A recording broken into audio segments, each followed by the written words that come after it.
Dinghai Fusheng Records. Chapter 81. The Request. Xiang Shu had actually, with his own ability, created such a strong threat for Fujian. 100,000 troops surrounded Luoyang, and King Onobayashi and the great Chanyu Shimokan sent messengers to the palace, requesting to attend the diplomatic talks on Duanyu.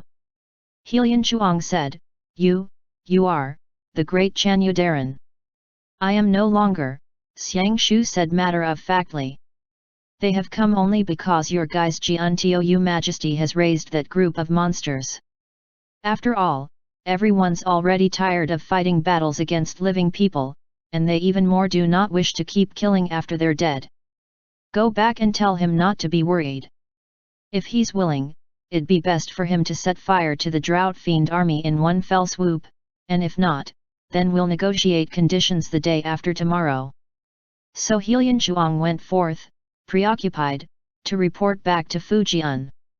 Chen Xing finally realized, what kind of a setup was this?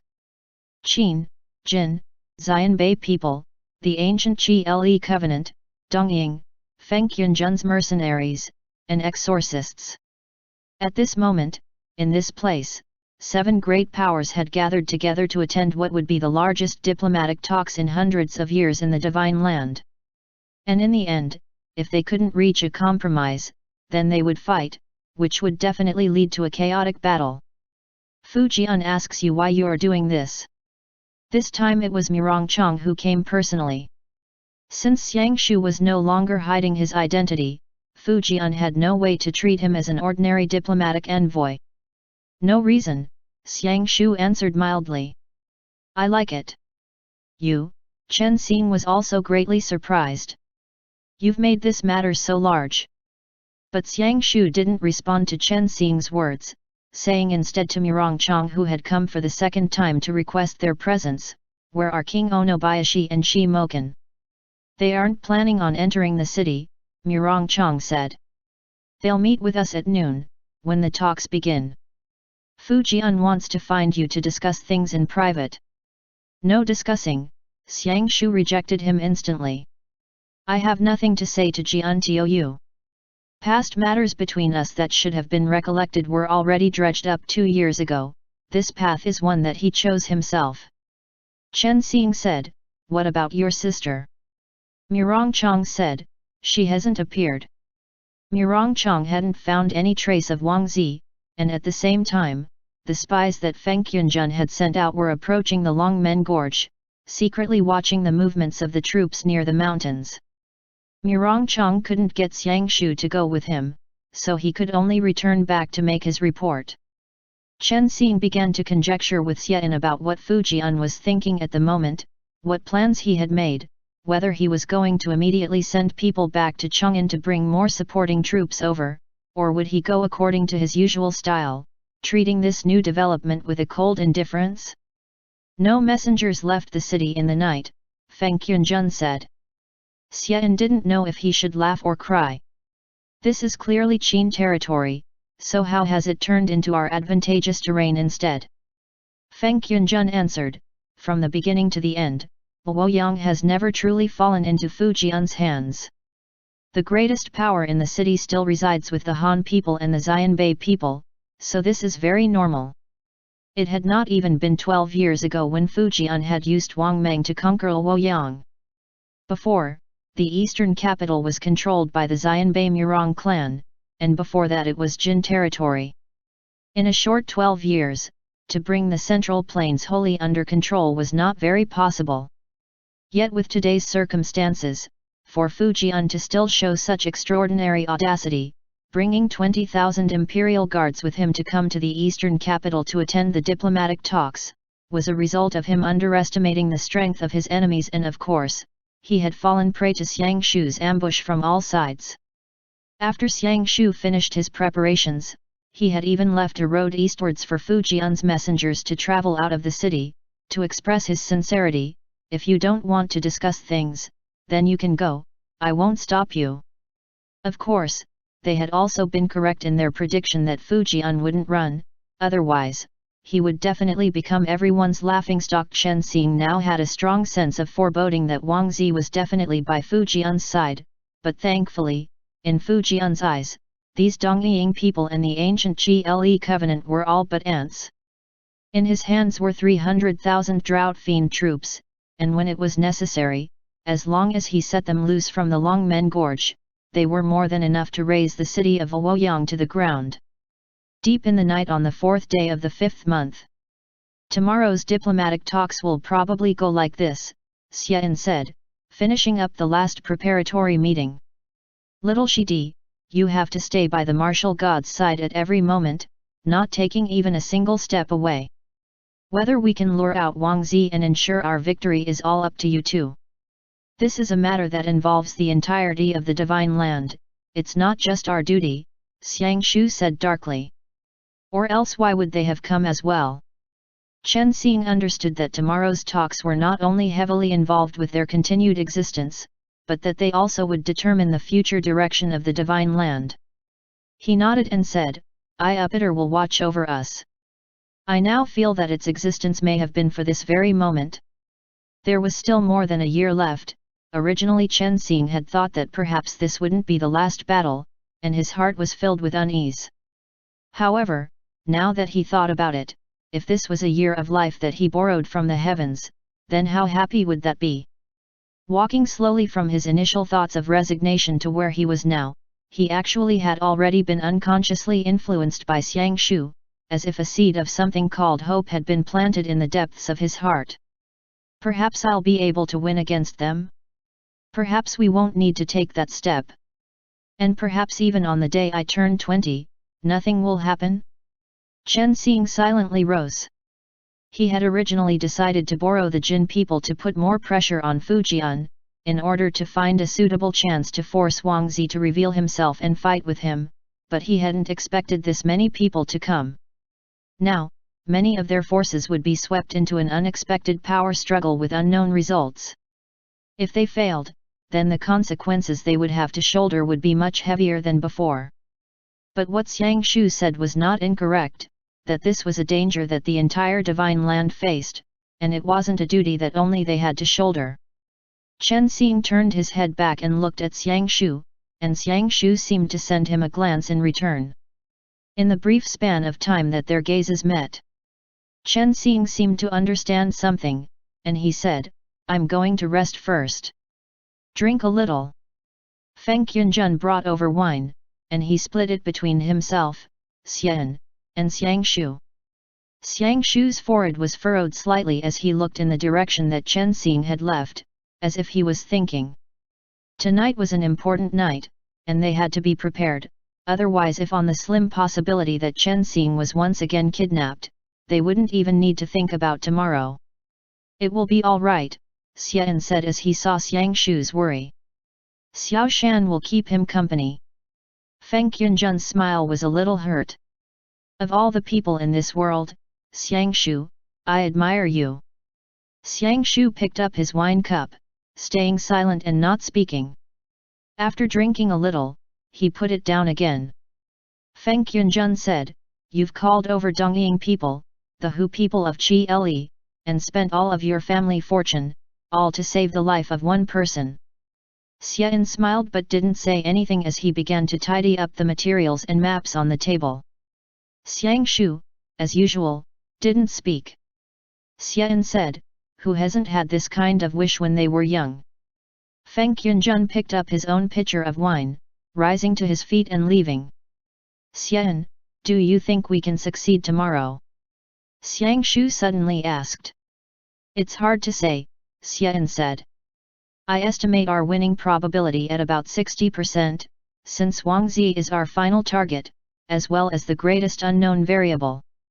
But we have already done all that we can, so isn't this good enough? The summer night was cool, and Chen Xing sat in a chair outside in the courtyard. Xiao Shan was on one side, already asleep. Chen Xing looked towards the Milky Way shining on the horizon of the summer night, and he couldn't help but think, if Iupiter really left one day, would it return to the sky? Would he turn into one of the stars? He knew what that look of Xiang Shu's meant, before he left. Everything that I've done is all so you can keep living well. Chen Xing looked up at the Milky Way, murmuring, from birth until now, I have never been like I am now, filled with an obsession to keep living. But I still lied to him, Xiao Shan. I haven't told him that in the end, I'll still have to leave. Chen Xing closed his eyes. He had many things that he hadn't thought through clearly, including the voice that had spoken to him before in his dreams, as well as his 20 years. Technically, if Iupiter were to leave after a year and some more months, then that meant he would definitely not die before he turned 20. So that was to say, choosing to do battle at this time, no matter what, Chen Xing himself would be able to survive. Did Xiang Shu know some inside information? Chen Xing began to suspect, but with the gentle gusts of that cool breeze in that summer night, he quickly fell asleep. When he woke up the next morning, Chen Xing found that he was lying on his bed. Someone had carried him inside. The diplomats in the inn had already long since woken, and they were currently washing up. Xian acted as he had usually, walking around and checking on his subordinates. Seeing his demeanor, Chen Xing couldn't help but say, Xie Shixing has some skill, you're actually not even nervous at a time like this. Xian pulled Chen Xing to one side, saying quietly, to tell you the truth, little Shidi, I'm so nervous right now that I'm on the verge of cramps. Chen Xing. Feng Yunjun had already changed his clothes, and he walked over swiftly, saying, we've found Wang Zi's whereabouts. Everyone grew alert at that, and they returned to the inside of the hall to listen to the news that Feng Yunjun brought. Feng Yunjun spread open the map, tracing out a path as he said, there was a Han person driving a cart that passed through the Longmen Gorge, arriving in the western part of Luoyang. He showed a handwritten order from Fujian and entered the palace, and there might have been other people in the cart. It's definitely him, Chen Xing said. How big was the cart? Feng Yunjun described the exterior of the horse cart, which was only like that of a normal cart, and then Xian spoke. We'll go according to the plan, and when the time comes, we'll deal with whatever he throws at us. Everyone, prepare to depart. After they finished breakfast, Chen Xing changed into the uniform of the exorcism department. Arriving at Xiang Shu's side, he saw that Xiang Shu had recovered his Hu attire, an indigo blue 16 Hu tribe-style brocade robe embroidered with totems, carrying the Akala blade on his back, standing in the courtyard, staring off into space. Where did you find this outfit? Chen Xing couldn't help but smile. Last night, Shi Mokin sent someone over with it, Xiang Shu replied.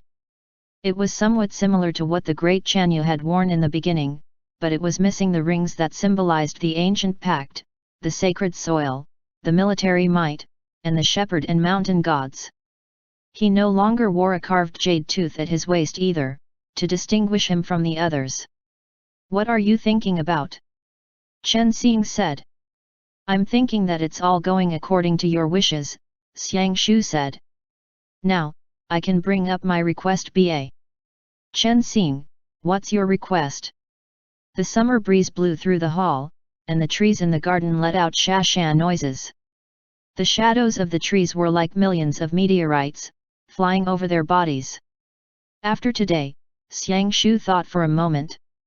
If we can successfully get rid of Wang Zi and you're still alive, then you must leave with me.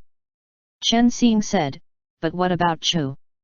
Xiang Shu saw how he looked, and green veins almost popped out of his forehead again as he said, you're just relying on me, just relying on me. What am I relying on you for? Chen Xing asked confusedly. For me to take care of it in the end. Xiang Shu forcefully suppressed his rage. It would not be good for him to beat up someone on his own side before the diplomatic talks even began. In the end, Chen Xing's heart thumped once. There will always be a way, Xiang Shu said. Didn't you want to travel across the entire divine land? Can't you set it aside temporarily after getting rid of Wang Zi? Chen Xing suddenly began to smile as he turned his head to look towards the mottled shadows of the trees in the courtyard, saying, aren't we already doing that? Xiang Shu froze, and Chen Xing said, "Actually, every day that I spend with you, I'm always very happy, and we've been to many places together as well." Xiang Shu was silent. At this time, a tile messenger came, personally bringing a small golden dragon, saying, "This is what the great Chanyu Shi Moken has sent over, if Shulukong Daran could please wear it on his person." Chen Xing knew that this was the tile people's totem, which meant that though Xiang Shu had quit the role of the great Chanyu, he was still the pride of the tile people. So he took it and helped Xiang Shu pin it on. "Let's go." Chen Xing grasped Xiang Shu's hand with his own accord, and they left the inn. The location for the diplomatic talks had been set to be on the plains by the Yi River north of the city of Luoyang, and Fu Jian was in name the owner of this place as usual, so according to the original rules of Sibei and the western Liang, they had built a huge open-air hut on the plains, where 3 kinds of animals would be sacrificed to the heavens. The floor was covered in golden rugs, and golden plates and jade cups had been prepared as well. But as the master, Fu Jian actually hadn't been waiting ahead of time for the helpers that Xiang Shu had invited over, and it wasn't until the sun had risen to the height of 3 bamboo poles that he brought Murong Chong with him onto his horse carriage. Before this, he had tried to arrange a meeting with Xiang Shu multiple times, only to receive the cold shoulder, and it was now that the Heavenly Emperor finally understood that this time, the great Chanyu was truly serious this time. Originally, he thought that since Shuluwen was already dead, then as the inheritor of the great Chanyu position of Qi Li Chuan, the Shulu family that was as close as brothers with the Fu royal clan would always firmly stand on his side no matter what. Fu Jian really could not understand why Shulukong would oppose him so thoroughly now. This time, the diplomatic talks were proposed by the Han people, but mere Han people would not be able to move him at all. They were just meat on the chopping block, and even Jiankong could be destroyed in the time it took for a flick of his finger, so how would Fu Jian, with his millions of cavalry, even have these kinds of scraps like Sima Yao, in his gaze? Before Zhen moved to come to Luoyang, Fu Jian sat on the horse cart, holding Murong Chong's hand as he said, Zhen was thinking every day about where exactly he offended Shulukong. Murong Chong didn't pull his hand back. He only silently watched the curtains of the cart. Fu Jian said, "Why exactly would he go help the Han people? Zhen knows that he is half a Han person, but he's really a tile person." Murong Chong said mildly, "Because he likes that Han person named Chen Xing." Fu Jian smiled. "The one that Yanner is fond of? This brat's not so simple then, for this kind of war to erupt just because of him, and, speaking of which, though it may seem absurd, if it were you instead, Zhen would also, not be unable to understand." Murong Chong didn't say anything more, he naturally heard the hidden meaning within Fu Jian's words, and with his forehead furrowed, he turned his head to glance at Fu Jian, a complicated expression in his eyes. Fu Jian scooted close, using his high nose bridge to rub against the side of Murong Chong's face, before pressing their foreheads together. And then he didn't say anything more, turning his head around. When the Jin diplomatic envoy arrived, the huge hut open to the air was already filled with people, and only the main seat was left empty. As soon as Chen Xing and Xian came in, everyone rose to their feet, nodding to them in greeting. Xian naturally knew that this courtesy was for Xiang Shu, and he, along with the other gathered people, turned to the side. Shi Moken was the first to salute him, followed by the Dongying king, as he and his scholars both saluted Xiang Shu. Xiang Shu just followed the customs of the ancient alliance in returning the salute, and no one said anything as they all went back to their seats. Shi Moken specially asked after Chen Xing. The two of them had met long since in Qi Li Chuan, and Chen Xing smiled as he made his greetings. He then looked over at the Dongying side, where their leader was a lithe, slender-fingered young man with single eyelids wearing the kingly armor. He was about the same age as Tuobayan, so that must be King Onobayashi then. King Onobayashi saw that Chen Xing was watching him, so he said, "It has been a year since we last met, do you still remember me?" Chen Xing felt a little surprised, the Dongying person's Han words were very fluent, but when he thought again, ever since the Han dynasty had fallen, Confucian culture had been highly respected in all corners of the divine land. Dongying had opened an imperial academy to educate more scholars, and so therefore they probably also held Han people in high esteem. He then smiled and said, "Have we met before?" One of the scholars said, "Back then when you left Pyongyang, the person who led the rearguard was His Majesty." It was now that Chen Xing finally had a revelation, and King Onobayashi said, "After this, please don't suddenly summon another bolt from the blue, everyone still wants to return home alive." Everyone began to smile, and Xian said surprisedly, "Shidi, you know how to call down lightning."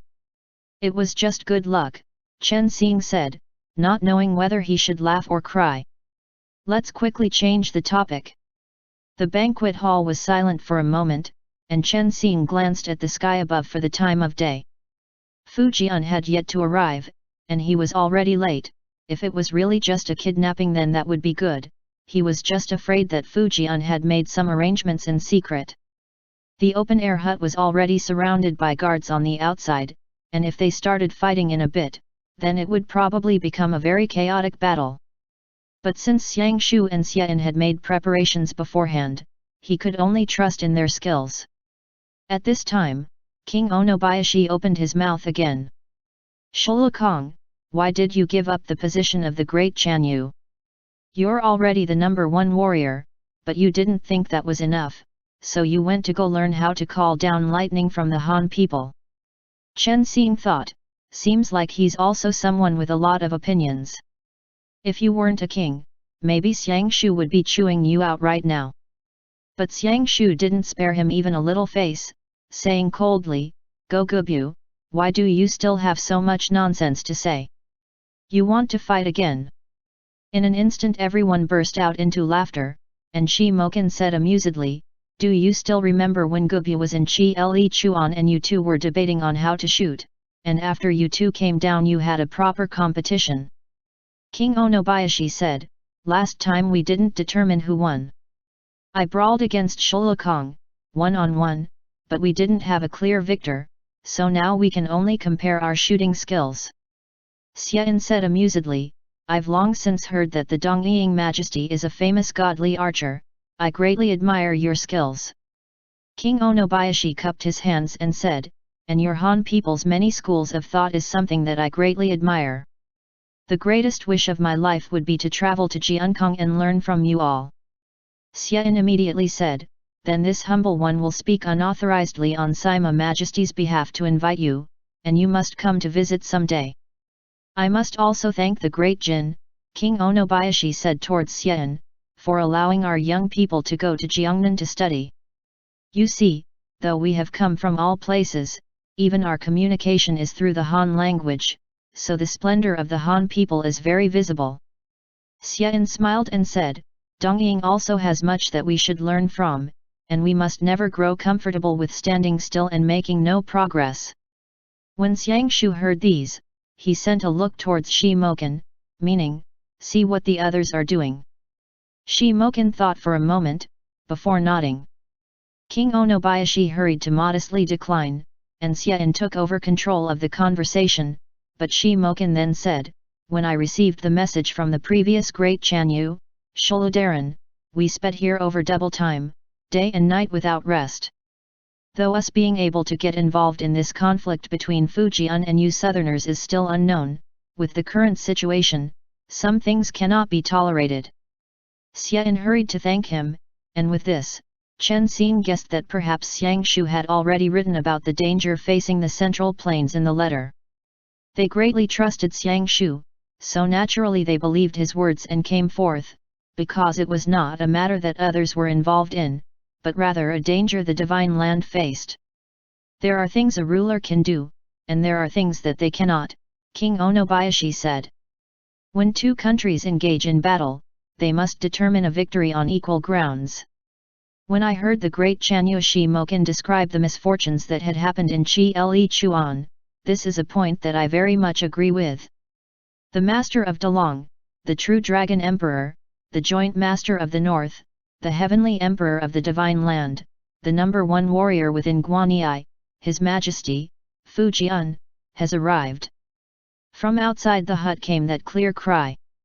Though Chen Xing didn't want to mock Fujian, he couldn't help but make a sly jab, and he said amusedly, if I was not familiar with him, then hearing this, I would have thought that 5 people had come. At this time everyone in the hut burst into loud laughter. Xiang Shu had held it in for a long time, and finally he started laughing as well. When Fujian brought Murong Chong and Helian Chuang into the hut with large steps, what greeted them was a wave of bright laughter. Fujian. No one got up, each of them only making a simple salute.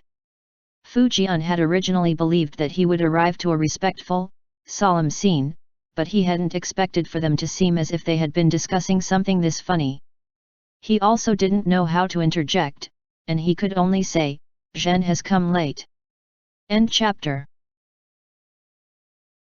Dinghai Fusheng Records. Chapter 82. Unexpected Occurrence.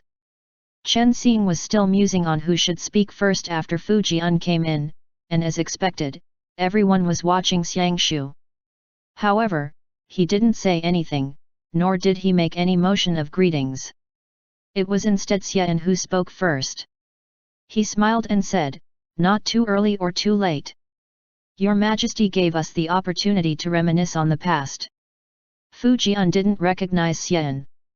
Hearing this, he said in response, turns out that the Han people and my ancient Gle covenant have past things to reminisce on. What a happy coincidence, Zhen never expected it. Within the 4 seas, all are brothers, Xian smiled. So it can be said that we are like old friends at first sight. I've long since heard of your Majesty's elegant demeanor. Today, being able to lay my eyes upon it, upon my Majesty's behalf, this one expresses his regards. Fujian responded, before looking over the assembled people, saying, Zhen accepts his regards. Xian said, coming hence this time is also because of your Majesty's graciousness.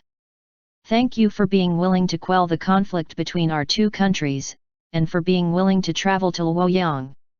After Fujian arrived, he almost managed to seize control of the situation, but Xian didn't let him have this chance to turn into the focus of all those present. Murong Chong and the Jin people were clearly allies, as he hadn't enlightened Fujian of Xian's identity. In the beginning, Fujian had thought that the visitors were just common diplomats, and the only factor to dread was Sholakong, but he suddenly came to a realization that this Han person was not simple either. It was as if the 2 sides were at a stalemate. Though this middle-aged person didn't have many people behind him, his bearing was as if he had thousands of troops on his side.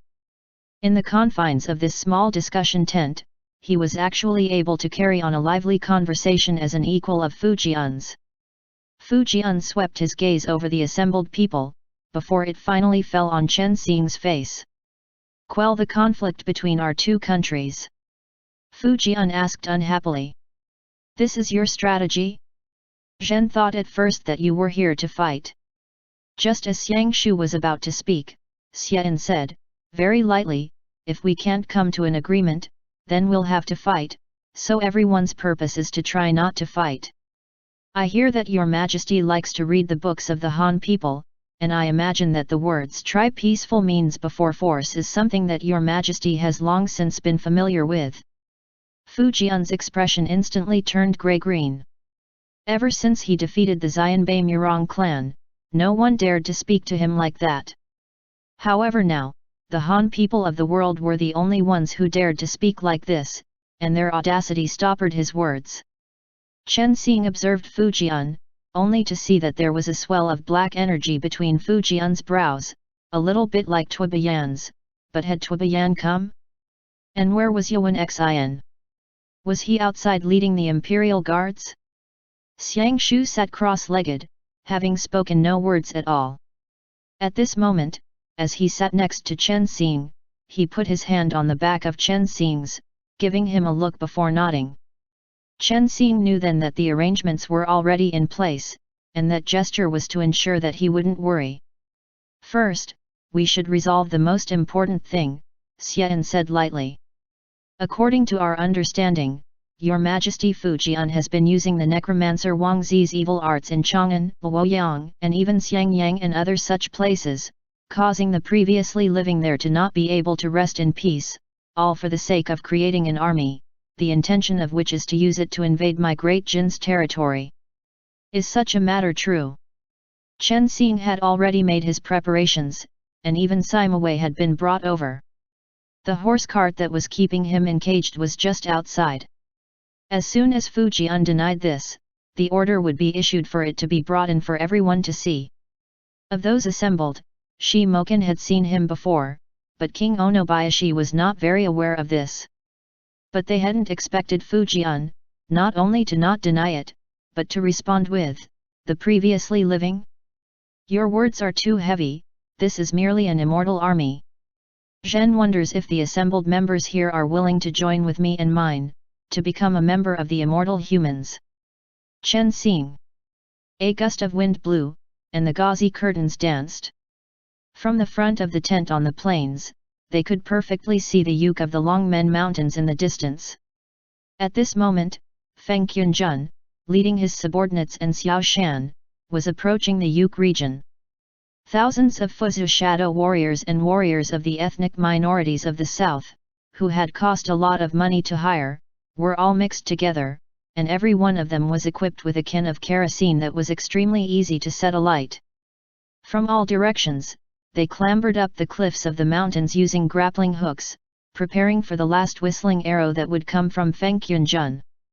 But the closer they got to the drought fiend encampment on the Yuk, the denser that resentment became, to the point where even Xiao Shan and Feng Qunjun's divine weapons reacted. They began to buzz faintly as they vibrated uncontrollably. "You've finally come." When they arrived at the top of the cliff, a woman's voice spoke quietly. "Feng Qunjun. Shi Haidaran said you'd come sooner or later." Princess King He wore an outfit of white gauze, the skirt of which fluttered in the strong summer winds atop the southern K of the Longmen Mountains. "Who is she?" Xiao Shan asked. Feng Qunjun replied, "An old friend." Feng Qunjun put away his blades, and on top of that cliff, he quietly faced Princess King He. Xiao Shan noticed that King He's face looked a little like Gu Qing, but Feng Qunjun said to Xiao Shan, "Go to your spot, I'll be able to take care of it. I've long since gotten over it." Xiao Shan didn't protest. He nodded and said, "You be careful." And with that, Xiao Shan used his claws to latch onto the rocks. With a leap, he tossed out a grappling hook, swinging across a distance of some tens of zhang as he hurtled towards the eastern K of the Longmen Mountains. Xiao Shan's slim silhouette flew over the peaks as he came to the highest point, untying the longbow strapped to his back. From his vantage point, he could see the Yi River delta down below the two mountains, and in front of him to the south, was the discussion tent erected on the vast land. The river banks were filled with dignified troops. In the distance, Murong Chang's silver cavalry billowed towards them, rushing towards the Yi River delta, charging towards their last appointment with Murong Chang. Behind him was the 300,000 strong drought fiend encampment enveloped in resentment. Xiao Shan looked at the western K some 100 paces away, only to see Feng Qunjun's lithe body rise to his feet. The wind began to blow as he untied the longbow on his back, knocking a whistling arrow to the string. As soon as the discussion tent on the plain below sent out the signal that they had successfully detained Fujian, he would shoot the arrow towards the sky. But it was exactly at this moment that a wave of rotten air came from the trees at the summit, and the undergrowth rustled as a huge head appeared in front of Xiao Shan. It was a wolf, and it slowly walked towards Xiao Shan. It was easily a Dinghai, and its fur was grayish-blue, as its clouded eyes stared at Xiao Shan. Xiao Shan kept backing up. Compared to this physique, his was much lesser, and he appeared scrawny and small. "Do you recognize it?" a voice said in a bantering tone. "Huan Chao Gula, I've expended a great amount of effort to find it. What would you address it as?" From a certain perspective, the address of father wouldn't be too far-fetched, would it? A Han person, his body emitting black energy all over, appeared behind the huge wolf. Though his face had changed a long time ago, that was still Wang Zi's voice. That rotten wolf lowered its head. Its mouth opened slightly, revealing sharp, pointed canines. Xiao Shan breathed heavily as he backed up to the edge of the cliff. Seems like there's still some response, Wang Zi smiled warmly, gripping a folded fan in his hand. A pity that a little mishap occurred along the way, but thankfully we've managed to catch up in time for the plan. You guys will stay here, spend some time reminiscing about the past ba. I still have many things to do, so I won't keep you company. And saying this, Wang Zi flicked the folding fan, turning into a black flame-enshrouded meteor and flying towards the tent down below where the various parties were holding negotiations. Within the open-air tent, the atmosphere was dead silent. Fu Jian sat upright in the middle of the main seat, his expression dark, and everyone was clear that this large battle was unavoidable. They all closely watched him. Finally, Shi Mokin spoke. The ancient Gle covenant is formally asking for you to disband the drought fiend army in your control and destroy this army that goes against the natural order of the heavens and basic morality. Accept the supervision of me and mine while you burn it all down. Fu Jian said darkly, otherwise what? King Onobayashi said, otherwise you'll be making an enemy of the world. Xiang Shu finally spoke. Otherwise, today, this place will be your burial ground. Fu Jian suddenly let out a spurt of wild laughter, and that laughter held a tinge of uncontrolled madness. Compared with the Fu Jian that Chen Xing recognized, this was already a wholly different person. So you all came today to accompany this group of Han people in interrogating me? Fu Zhen said. You all have finally spoken your true desire, but those gathered here, have you all ever thought about whether you have the right to interrogate an emperor? And saying this, Fu Jian slowly stood up, creating a feeling of menace as he did so. The group immediately pressed their hands to their weapons, only waiting for Xiang Shu's command to attack. At the same time, Murong Chong pressed a hand to the hilt of his sword as he stood behind Fu Jian's back. He nodded at Xian, determination shining in his gaze. Your Majesty Fu Jian, what are you afraid of? Xian's expression didn't change at all. As he stood up, that feeling of oppressive menace immediately disappeared, and Fu Jian's dignified majesty sheathed its sword. At the same time, Xian once again, on an intangible level, counterbalanced Fu Jian's imposing presence. The main agents of the northern and southern camps finally came to a stalemate at this moment, neither willing to give up an inch. Fu Jian froze. Xian smiled. Are you afraid that your disorderly crew will fight their way over the Fei River, usurping your position via internal conflict? Or are you afraid that the Han people who you look down upon will clip your wings and send you back? Fu Jian originally wanted to let out a bellow of impudent, but that word never left his mouth. In that instant, Chen Xing suddenly saw a strange sight. An invisible wave of energy was collected in the divine and earth veins, gathering into an intangible dragon over the northern lands, contorting time and space as it charged towards them. The dragon energy of the southern lands went against the currents, gathering within Xian's body. If the two humongous swells of energy touched for even a moment, then they would disappear without a trace. It was as if the power of the divine and earth veins, the very foundation of the divine land, was undergoing a confrontation that no one else sensed. That confrontation happened in the span of an instant, and only Chen Xing and Xiang Shu felt it. What is that? Xiang Shu furrowed his brows. Chen Xing shook his head. He couldn't explain it either. Clip my wings and make me return. Fu Jian laughed, enraged. That will have to depend on if you all have the capability to do so. The world is already split into multiple parts, and the Han people merely cling onto the borders you currently maintain with a last, feeble gasp, but your days are already numbered. Throughout history, through thousands of years of humankind, they will only remember the heroes who united the world, and the sacrifices that were made for the sake of that goal, so what are you afraid of? If it had not been for the 6 countries that were annihilated under the hooves of my great Qin founder Yin Zheng's cavalry, where would the thousands of years of splendor you Han people enjoy come from? This world has been split into north and south for too long, so long that even the heavens can't bear to watch anymore, and Zhen is the only will of heaven. Even if your majesty were to use such methods, Xian said, just as politely as he had before, your majesty will not scruple to enact them. Fu Jian said, it seems like you all still hold disdain in your hearts for Zhen's immortal army. Xiang Shu, as before, observed Fu Jian in silence. Murong Chang's hand on his sword hilt was already trembling a little, but Xiang Shu made a hidden gesture, signaling him not to act without thinking and just wait for his command. I'd like to introduce two people to you. Fu Jian started to speak. Please, have a seat. Come inside, you two. Xian slightly frowned. Fu Jian turned around and sat down. There was a storm wind brewing in his eyes, though it quickly dissipated and turned tranquil in a flash.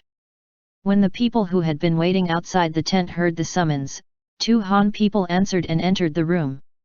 Besides King Onobayashi, we are all old friends here, Wang Zi smiled. There is no need for pleasantries. Although, I still wish to introduce everyone to this renowned Wang Meng. Murong Chang's blood surged at once, and his voice trembled. The other person was of a scholarly build.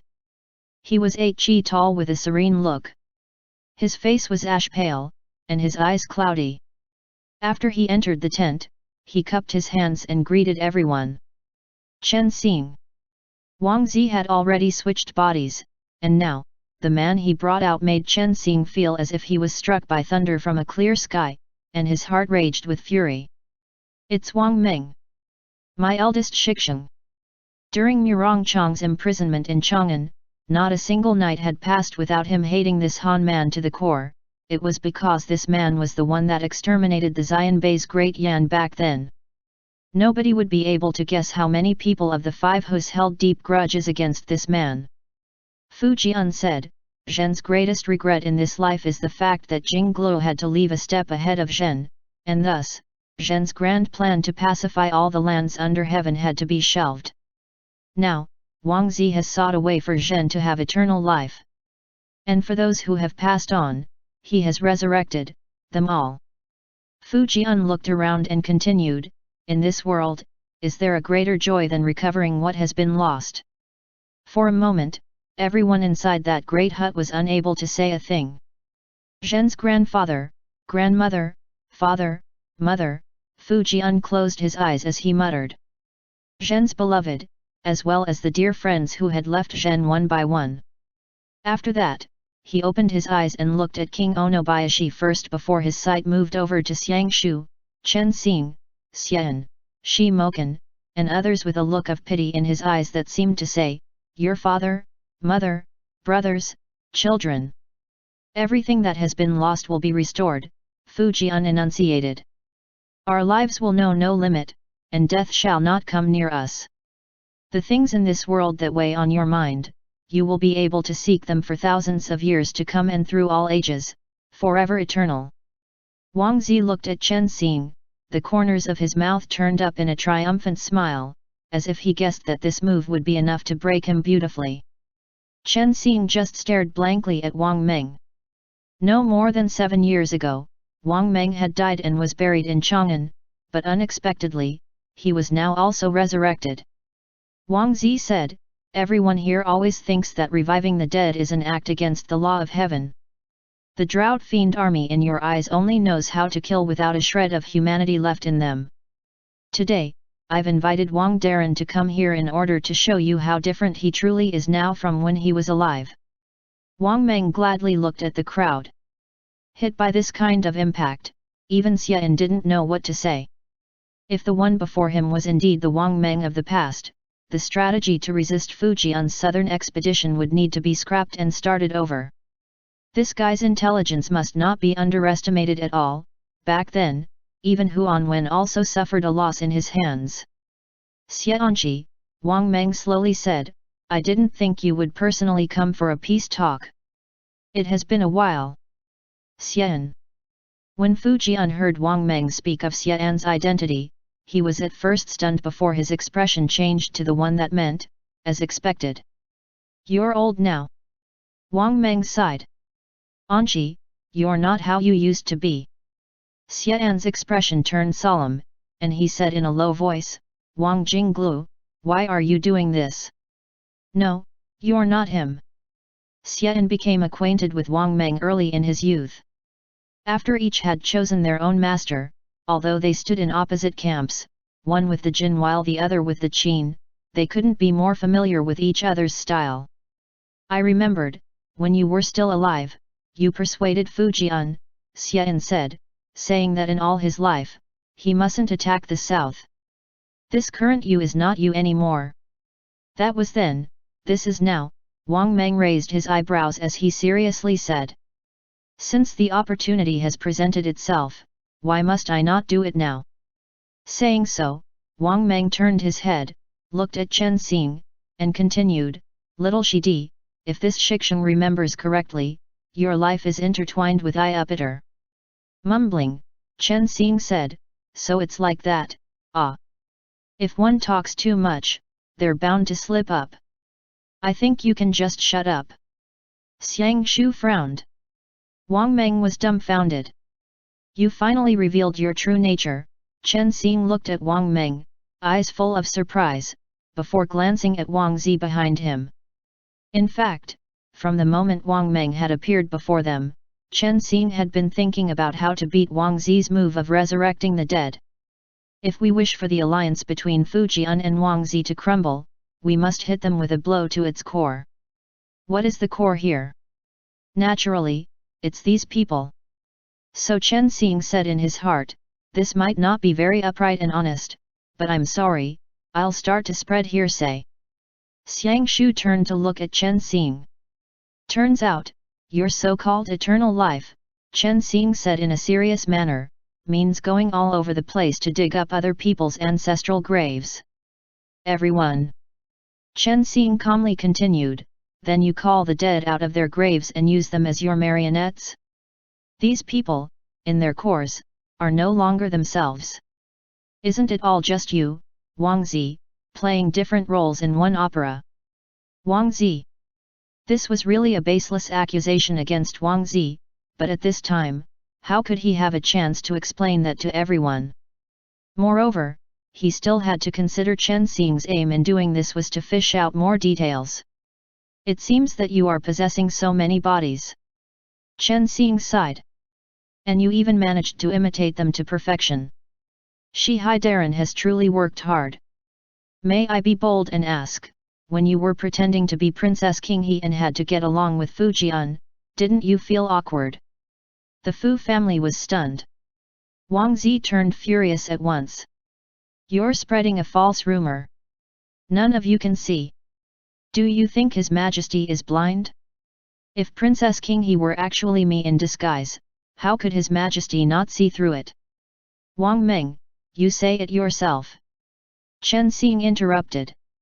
"Shifu had never mentioned a word about my identity to eldest Shixing, let alone the matter regarding Iupiter. This is not my eldest Shixing." Wang Meng interjected, "Shidi, you." Out of all living people present here, only Chen Xing, as Wang Meng's little Shidi, was qualified to deny Wang Meng's identity. Thus, if I were to turn a blind eye on the actual situation, even if you were truly my Shixing, if I say you are not, who can say otherwise? Wang Zi absolutely didn't expect that the other party would start calling a deer a horse at all. Having no words to counter this, he explained to Fujian at once, "Your Majesty. This kid is babbling nonsense. There's no such." After hearing Chen Xing's words, a chill went down everyone's spines. Was it true that these people who had been awakened from their graves by Wang Zi, were just as Chen Xing said, having no consciousness of their own? Zhou Zhen, Princess Qinghe, and even Wen Che, they were all just marionettes who acted under Wang Zi's commands. Wang Zi finally couldn't help but explain. He sneered and said, "When Qinghe was still alive, she drank the blood of devil god that I had offered up to her, so she still kept her self-awareness, exorcist. Your understanding of this thing is still lacking, it really is still shallow. What?